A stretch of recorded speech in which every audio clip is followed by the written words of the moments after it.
Hello, Michelle Taylor LPCC here.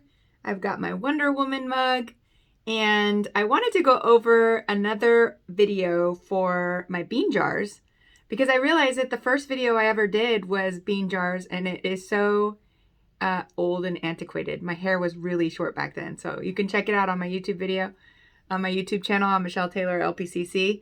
So I'm going to update the bean jar video because I think it's time. It's been a couple of years. I have been using the bean jars for, I think since 2016. I made it up because I needed something physical to represent cognitive behavioral therapy. And beans are cheap. So I picked them out. It kind of reminds me of the Pixar movie Inside Out. If you've seen that movie, the way that it explains your brain and how emotions work and how thoughts work, it's beautiful. I love that movie. As soon as that movie came out, I was like, oh my God, my job is going to be so much easier because I could just have people watch that and understand their brain a little bit better. So the bean jars represent the way that your brain kind of conceptualizes thoughts. And why I came up with this in the first place was I was running a self-esteem group and wanted something tangible to give them to go over how to get rid of negative thoughts and negative beliefs. So that's the root of cognitive behavioral therapy.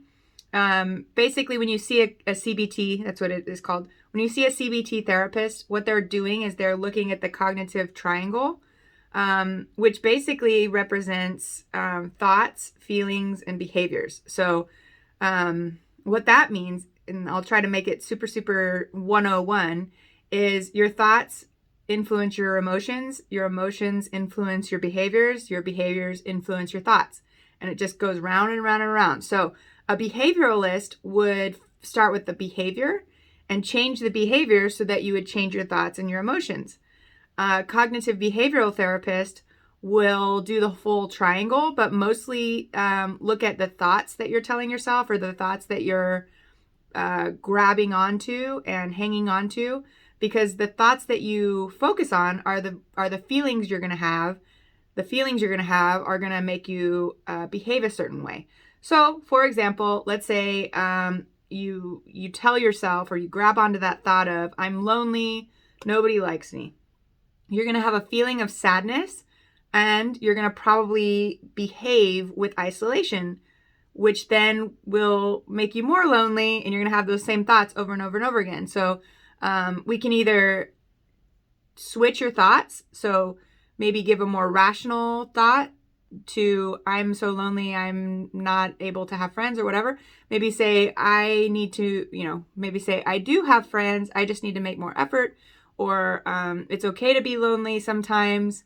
You're never truly alone. You need to work on, yourself and your self-esteem and learn to enjoy being alone. Come up with more rational, neutral statements that don't make you feel so sad. And then when you don't feel so sad, perhaps maybe your behaviors will be, okay, maybe I'll go step into courage and go hang out with people. That's the hope. But again, it's harder than it sounds to switch your thoughts.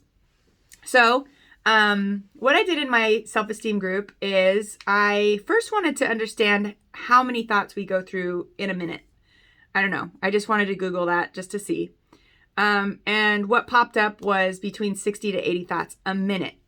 And at first when I read that, I was like, that's a lot of thoughts. I don't think I have that many thoughts. So I decided to time myself, and I first grabbed a jar of beans, and I decided that I was going to pull a bean out for every thought that I had. And when I did that for the first time, it was, really, I literally would open it up and I'd say, I'd time myself for 60 seconds and I'd say, this is a bean. This is a bean exercise. I'm pulling beans out of a jar. I'm feeling really weird about this. I can't think of anything else. Today's Wednesday. And it would go really slow. And I'd go, most of the time I'd come out hot, firing them off for about 5 or 6. And then after 5 or 6, my brain would start going blank and it'd go slower and slower and slower. But on average, when I first did that exercise, maybe I would get 10 to 15 thoughts. And then I was like, where are the rest of those thoughts? If we have 60 to 80 thoughts a minute, where are they? I didn't pull out 60 beans. So when I took this to my self-esteem group, I had them try the same thing. I timed them for a minute, and most of them probably averaged around 10 to 15, which is normal. So then the next step I wanted to do was, and we'll get to the, extra thoughts in a second, but the next thing I wanted to do was to separate and categorize what kinds of thoughts what kind of thoughts were, I can't even talk today. What kind of thoughts did I have when I was pulling out those things? So I wanted to separate them and categorize them. And at the time, I literally thought of them as positive and negative thoughts. So I decided to get 2 types of beans. The red beans, the kidney beans, are bigger, and I have them represent negative thoughts because negative thoughts feel bigger. And I liked that they are easier to grab because generally we do pick up the negative beans quicker than we pick up anything else. And the white beans represented the positive thoughts. They're a little smaller, but still kind of big to grab. So then the next step was I timed myself for 60 seconds and I would pull either a red, or I would categorize them into positive and negative thoughts. And at the time when I would have something like, this is a bean exercise, I would pick up a positive bean. I had a bad day yesterday. That was a negative bean. And then at the end of it, I practiced, part of cognitive behavioral therapy is not judging how many positive or negative beans you have, not putting any judgment. Like if I had all red beans, my feeling would go, originally like, man, I'm a negative person, which is a negative thought, which then makes me feel sad about myself, which then probably makes me have a behavior. Knowing that cognitive behavioral therapy kind of makes you aware of your judgments that can cause those things to happen. What I did is no matter what came out of my exercise of 60 seconds, I would sit there and I would just look at it non-judgmentally as a scientist in a lab coat and just say, oh, look, this time I got 10 red beans and 3 white beans. Cool, let's do it again. And that's the judgment that I would place on it. It wasn't that's bad or that's good. It was, okay, that's just what that is. When I do that, and when you become more aware of the judgment you place on your thoughts, then you can neutralize and ground yourself faster. You're not going to have that cycle of negativity. And, that's kind of the goal of cognitive behavioral therapy, is pulling yourself outside of the judgment of your thoughts, that mindfulness where you step outside of yourself and you look at what's going on and you non-judgmentally, like a scientist, look at it like data. So that was the first step. So I did that in my self-esteem group. I asked them to time themselves, pull out the beans that they felt like represented their positive and negative thoughts. And then I had them make a jar full of, representing what was your last year like? What did it look like? Was it mostly red? Was it mostly white? Was it a mix of the two? And the majority of them made it, because they were in a self-esteem group, they were struggling. Most of their jars looked like a lot of red and then a sprinkling of white ones, which is normal. Again, pull yourself out of it and don't judge it as, oh, that's terrible that you had a red year. Look at it as that's what it was, and have compassion for it. So then I had them make their jars. I had them open up their jars and just walk around and share beans with each other. And this was a really cool exercise too, because this represents something that happens when we feel feelings, when we have thoughts. And what I noticed as I was watching them walk around is the tiny little sprinkling of white beans that they would have in their jar of all the red beans that they had. They would literally like dig in there and pull out the white beans to share with other people. And rarely did I see somebody pull out a red bean and share it. It was like they would dig in there and find something positive so that they could share it. And so I stopped him and I said, look, this is what I'm noticing. I'm noticing that a lot of you guys are not sharing red beans. What's that about? And what they responded with was, well, I don't feel like anybody wants to hear my red beans. I don't feel like, they have the space for my red beans. I don't want to burden them with my red beans, which is so true with a lot of us. We don't want to burden people with our red beans, so we hold them inside. We feel like we don't have support. But really what you have to do is ask for permission. I said, well, ask for permission. Do you have the space for my red beans? And that's all it is asking. And when they would ask, of course, the other person would say, of course you can share your red beans. I have space for that. And they would take the red beans and they would hear it. And then the other person felt like, oh, well, maybe do you have space for my red beans? And they would kind of exchange their red bean thoughts. And it was beautiful. On that note, you need to know how full you are. So let's say you take on too many people's red beans. You're that person that's the motherly figure of the group, of your friends or your family, and you just hear a lot of stuff. You take on a lot of red beans. More than likely, you're taking on too much, and your jar is going to get too full. And then you're going to be triggered you're going to feel burnt out and overwhelmed. When that happens, you need to know how to set a boundary and say no. And you have to be super aware of where you're at. And when that happens, you need to be able to say to other people, I really do want to be there for you. However, right now, I just can't. I need to take care of myself. I need to do some self-care in order to be there for you. And I will, give them that hope that you want to be there for them.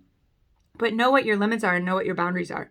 So in self-esteem class, especially, boundaries are important. So that's where those two things fall. So that's the first step with the bean jars. So again, I told you I would come back to where did the rest of those 60 to 80 thoughts go in the minute? Well, this is the secret trick to cognitive behavioral therapy. When we are in red bean mode, when we're picking out those big fat red beans, and you could become more aware of when you do that. When you pick out red beans, again, that cognitive triangle, you're going to feel something negative and you're probably going to do something negative. What you want to do is don't want to go to a positive bean. Let's say just you have the worst day or the worst week and you're just constantly pulling all these red beans out. You can't get out of that cycle. You don't want to go necessarily to white beans and positive beans, because what's happening is those gremlins in your mind are sending you those red beans. They're saying you're not good enough, you're not lovable, you're terrible at your job. Those are your gremlins. And if you were to throw an affirmation at them and say, but I'm good enough, I'm smart enough, and God damn it, everybody loves me. If you were to do that, probably your gremlins are going to eye roll. They're going to be like, oh God, please. And it's not effective. They're just going to come right back with something even stronger, even more dark red, and you're just going to have that cycle again. So the trick to cognitive behavioral therapy is the green beans, the lentils. They're tiny, tiny, tiny, tiny. And they're so tiny, you probably don't even pay attention that they're there. You don't even think to pick them up. And what the green lentil beans represent are neutral thoughts. That's where the other 60 to 80, or I don't know what the math is on that, 55 to 70 thoughts is in the neutral thoughts. Neutral thoughts, if you think about it, are things that your brain are doing all the time. They're just such boring things that you just don't care to look at it. But that's where peace and happiness happens, is to focus on the neutral thoughts. Because what you're doing is you're saving your amygdala. Your amygdala is the part of the brain that's the fight, flight, or freeze. You're saving your amygdala. When you go into red bean mode, your amygdala feels traumatized. It feels like there's a threat going on, and it's going to shoot out all these adrenaline and cortisol hormones through your body, which makes you feel tired and burnt out and stressed and heavy and depressed and anxious, all those terrible, overwhelming feelings. That's when you're in the red bean mode. When you're neutralizing your thoughts and you just pick out the little tiny green lentils, you are neutralizing your amygdala. You're not in fight, flight, or freeze mode. It doesn't feel threatened, and so it stays peaceful and calm. Which is great, because then you're going to feel not the adrenaline and cortisol shooting through your body. You're going to feel peace. And what the green beans, a modern version of the green beans, or what you probably know of as the green beans, is meditation, mindfulness, focusing on your senses. That's what your brain is doing all the time. It's focusing on what's around you, what are you feeling, what are you smelling, what are you seeing. All of those senses are neutral thoughts, and your brain is doing it all the time. So in this very moment, as I'm speaking to you, my brain is sending these thoughts that I have to dig into of, I'm in my she shed, I am a girl, I'm sitting in a chair, I have a black shirt on, my feet are hitting the floor, it smells like air in here. But I don't pay attention to those thoughts very often because it's really, really fun to pick out the big fat red beans. The negative things, it's like watching a reality TV show. They're fun to watch and they're fun to pick out because they incite emotion, and unfortunately, negative emotion. So the positive beans too, they incite emotion too. So they're fun to grab at times.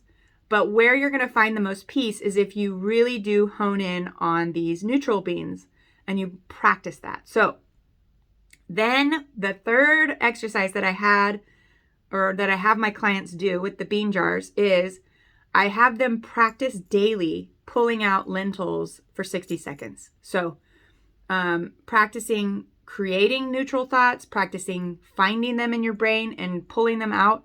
Because for that 60 seconds, you're giving your amygdala a break.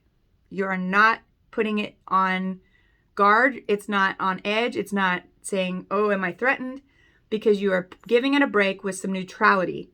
And at first, this is really hard, but this is what grounding is. Grounding is one of the biggest tools of cognitive behavioral therapy. When you're emotionally dysregulated, you need to have some grounding tools to get you back to neutral. And again, like I said, don't go to positive affirmation because your gremlins inside are going to eye roll. You need to stick with neutrality. And neutrality can simply be looking around you and just doing a 5 senses check. Like, what do I smell? What do I see? What do I hear? What do I feel? There's another one I'm missing. Smell. Oh, taste. What do I taste? You could do it with a piece of food. You do mindful eating. And as you're eating it, you smell it. You listen to it. It sounds weird to listen to your food, but we don't. Because what it does is it just engages your brain into this neutral, just paying attention to surroundings state. So that's the first thing is just, one grounding tool is just open up your lentil jar and you just count for 60 seconds. You just pull out some neutral thoughts, some senses.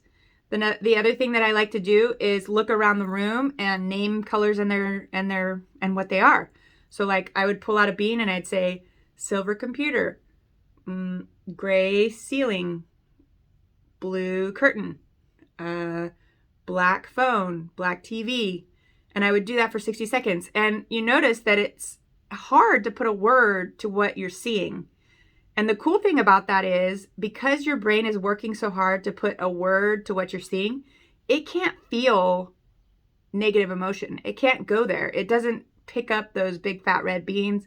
It's too busy trying to figure out how to intellectualize what you're seeing. So those are 2 good grounding tools, is just timing yourself for 60 seconds every day, grabbing something. You could pick M&Ms, you could pick something super, super small, but something that makes you have to really focus on picking it up, something little. And then, you could do that exercise for 60 seconds where you have all 3 and you just start labeling emotion or thoughts, and you're pulling them out and you're just choosing which ones you want to pick out. And after you pick them out, you look back at your table and you look at what you have and you practice awareness of not judging what you pulled out. You just look at it and go, that was a lot of red beans there. Okay, let's try it again. The thing about your brain, and the thing that I tell clients is you cannot change you cannot change the thoughts that come through your mind. They happen. They're going to come and go like a train at a train station. They just come and go, whether you like them or not. Some of them stay longer, which is ruminations. Some of them just go right on by and you don't even notice that they were there. So that's the thing about thoughts. They come no matter what. You could try to stop them. They're going to still come. You could try to have more. They're going to come when they want to come. But you cannot control your thoughts. What you can do is you can be aware of what your thoughts are, and you could be non-judgmental about the emotion that you place on your thoughts. So learning to reframe what you think about the thoughts, or maybe you choose one thought over the other of which one you choose to look at. That's the power that you have. You don't have power in stopping your thoughts or making your thoughts go. You have the power in what you want to choose to focus on. And that is really, really powerful. That's a powerful thing to know. You cannot change the thoughts that pop through your mind. Don't even believe all the thoughts that pop in your mind. A lot of them are from your gremlins, and they are just hurt little things. They're hurt. Don't believe all of them. But you can choose which ones you want to focus on, which then in that cognitive triangle will make you feel a different way and make you behave a certain way. You cannot make your brain think something different. It's going to have thoughts no matter what, but you can choose which ones you want to focus on. So again, choosing which train to look at, or choosing which, pulling back your perspective helps too. So like if a train is right in front of your face and that represents a thought, a negative thought, and you were able to pull your perspective away, maybe stand back a little bit, then you'd be able to see that there's lots of other trains to look at. And maybe you didn't know that because the train was right in front of your face. Same thing with thoughts. You could ruminate and ruminate and ruminate over a thought because you can't see that there are other thoughts to pick up. And that's what that really important grounding tool is, to be able to practice finding those neutral thoughts and neutralizing what you're feeling. Okay, so that's an updated version of the bean jars. I hope that's helpful. If you have any questions about how else to use the bean jars, please send me an email.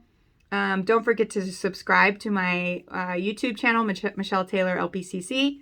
And also, you can come to our website at www.perfectlyimperfectly.com, and we can help you with coaching and with therapy, cognitive behavioral therapy. So if you're struggling with your thoughts and feelings and behaviors, which is pretty much everybody, come check us out. Thanks for listening. Have a great day.